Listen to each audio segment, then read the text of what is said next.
Thank you. In the previous session, we saw a lot of bilateral India-Japan initiatives being discussed where we can cooperate. Security, of course, was the main imperative over there, but the one aspect of the various issues that were talked about and which was not mentioned was energy cooperation. And during the course of my readings and my studies and my research, I was surprised to see the range of cooperative initiatives that have been launched between India and Japan. And of course, the India-Japan nuclear agreement was discussed in, did find a lot of resonance, especially in the media. And but today, and I think everyone has read about it, and that's the focus. But today, I would like to take that narrative a little bit, broader. I would broaden it and talk about the other areas of energy cooperation that we can look at. First, of course, I would also like to focus on the topic of today, that's shifting geopolitics. And energy is, of course, an extremely geopolitical and strategic commodity. And therefore, it definitely finds a place in the security initiatives between the two countries. And of course, for centuries, energy security was really all about hydrocarbons, oil especially, and more recently gas. And but of course now there is a huge shift in terms of when we're talking about energy security, and I will be looking at that. Now, why is it so important? Most of the time when we're talking about security, we're talking about suppliers versus the consumers. And India and Japan are both consumer countries. So is there competition? Is there cooperation possibilities? So let's look at some figures. India is, of course, the third largest oil and the fourth largest gas consumer in the world, importers as well. And Japan is the fourth largest oil consumer and the largest LNG importer in the world. So, the potential for cooperation is immense between the two countries. So, of course, ensuring the energy security, every other aspect of security really doesn't make sense unless we have energy security, and especially we're talking on the economic, on a topic that is about economic security. So energy definitely is a very, very important part of that. So, of course, ensuring our energy security is extremely critical for both countries. And what are the challenges that countries, both huge consumers of energy, are we going to be looking at, are we going to be facing?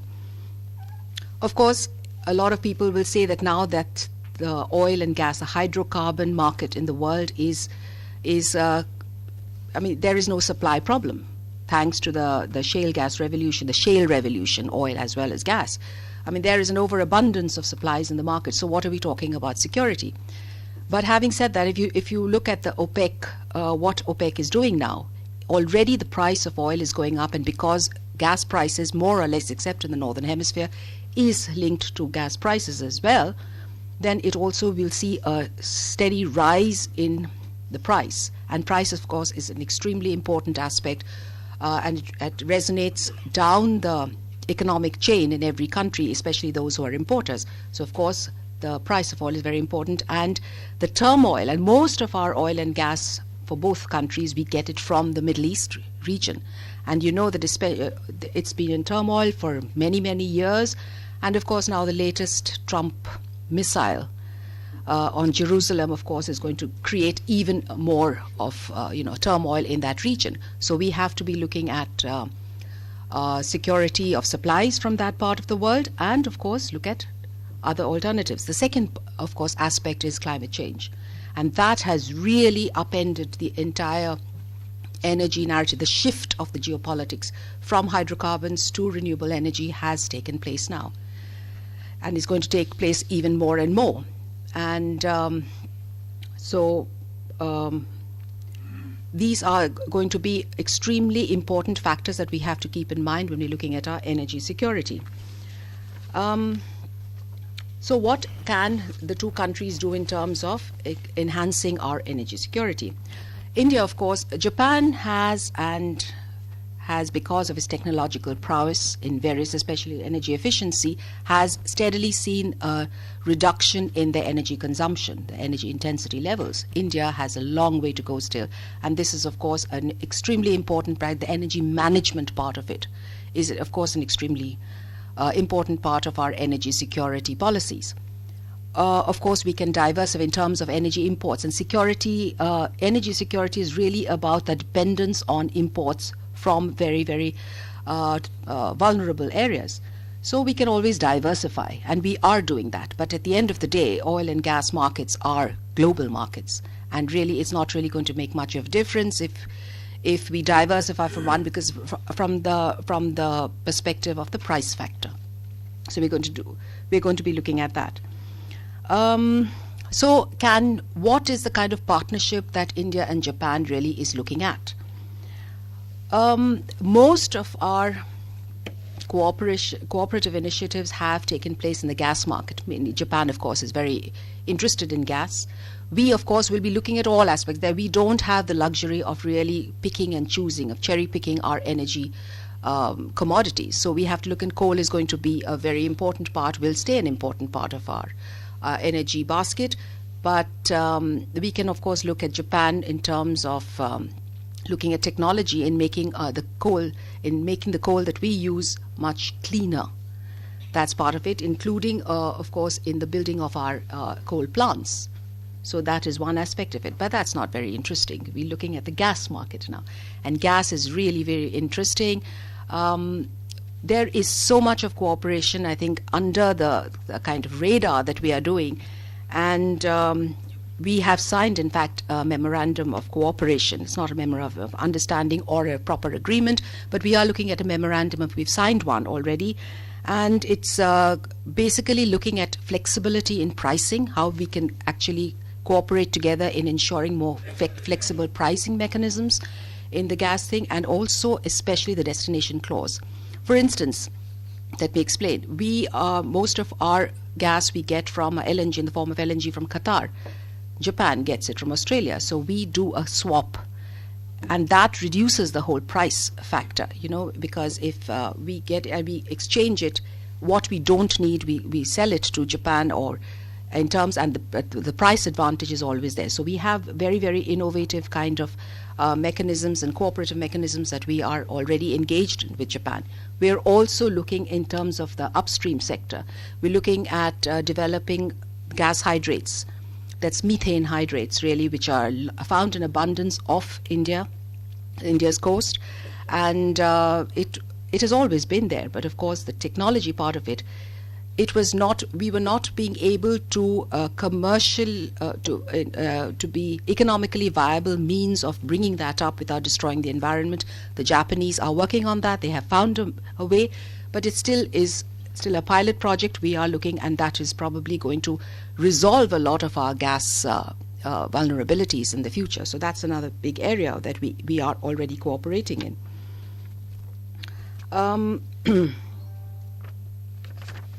Of course, I'm not going to really go into actually bringing about the transport security of the oil and gas, because that's going to be discussed probably in the maritime sector, which is going to be in the next session. So I will leave that aside.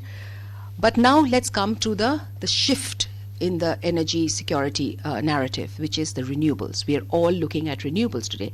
And does that mean most people would probably think, where is the security problem with renewables? I mean, every country is going to be independent.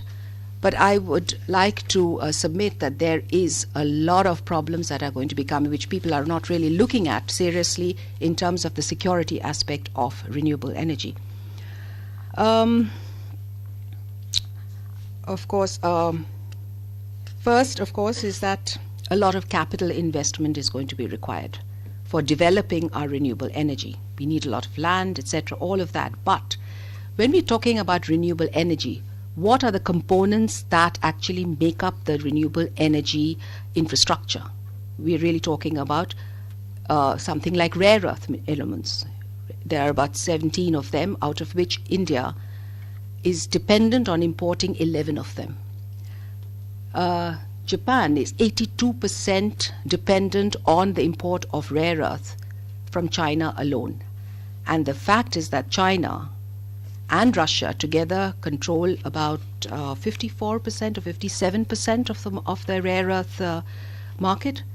Now, is there a potential for what we have seen in the hydrocarbon markets in terms of countries which have a monopoly of oil and gas? Is this going to be replicated also in the rare earth? And there have been signs. In 2010, we all know what happened. China had had imposed restrictions on export of rare earth minerals, especially to China after the South China Sea problem. So there is definitely a potential for it. So what can we do? Now, we have, of course, taken cognizance of that. India has. It's one of the alternative sources of rare earth elements, amongst many others, of course. But we have a lot of it, and but rare earth, in fact, is not that rare. It is found in a lot. The problem with rare earth is the processing part of it. It's found together with a lot of other, and you have to really sift it from the sand. During the sand mining procedure, we have to sift it and extract the components that are required for various electronic items, and including especially for solar panels and for wind turbines. And since we have such a big program for enhancing our renewable energy, and so does Japan, how are we going to get access to it? We have the material, but we don't know how to actually access it, because we don't have the requisite technology, whether we can actually develop it. And this is where Japan and India can collaborate. Japan, in fact, looked at India as one of the alternative sources after 2010 as a source of rare earth. And this is where they have a lot of work is also going on in Japan. In fact, I would like to read out to you what all Japan is doing. It's already, of course, investing heavily also and most of it, of course, rare earth, that is found in deep seas. A lot of it along the coastal areas and deep sea mining. It's a plethora of rare earth elements and other critical minerals that are found in the deep sea. So Japan has already embarked, of course, on deep sea exploration activities. So has India. And in 2014, we did sign an agreement where we are going to be looking at developing deep sea exploration, and we can also look at in terms of getting the vessels for it.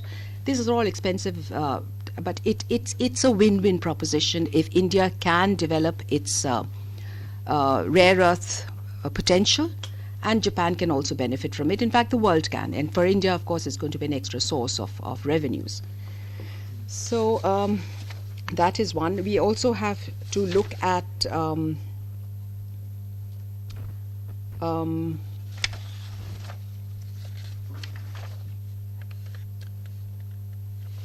the electrical connections. We're talking about power export also is not in terms only of oil and gas. When we convert energy that's oil, gas, not so much oil, gas, coal, etc., and we look at there's a way of cooperating not of course bilaterally because of the distance between our countries, but when we talk about growth corridors, when we talk about infrastructure development, we're also looking at electricity grids, which can also come from renewable energy as well as from other, including coal and gas, etc. So, of course, they're leading to great electric interconnections between nations, more widespread distributed energy generation, or even both. Of course, the geopolitical implications are complex and huge. A greater cross-border electricity trade can, of course, lead to geopolitical vulnerabilities, but it can also lead to great interdependence, as we have seen. And this should definitely be a part of our of the strategic initiatives that we have developed under the India-Africa Growth Corridor. We're looking at expanding our network and including a lot of other countries in this network. Finally, of course, the coming decades are going to be, of course, we're going to see much more innovations and technologies that are going to be developed and many more changes that are going to be taking place in the energy environment. As, again, and I conclude by saying is two of the largest consumers of energy. We have shared concerns in the emerging energy order, whether it means ensuring oil and gas supply lines across conflict-prone seas or accessing technology and raw materials that are required to meet our climate change commitments. We both recognize the need to bolster our ties in areas that range from conventional demand management sector to non-conventional or unconventional energy resources, and to address the current changes in the energy market, which offers fresh opportunities for joint action, for regional and for mutual benefit. There has been, of course, an initiative where India and Japan, along with other Asian countries, because after all, Asia is going to be the region where the maximum energy is going to be consumed, and we are deficit in energy. There's been an initiative where four of the Asian countries, including China and Korea and Japan and India, of course, are getting together to see whether we can influence, not as a collective, whether we can influence pricing and our leverage in the energy, but this is in terms, of course, only of oil and gas. And we can, of course, once we develop, we gain the expertise for other technology in the renewable energy area. I think together we can actually expand our collective cooperation, either bilaterally or in a much more multilateral forum. Thank you.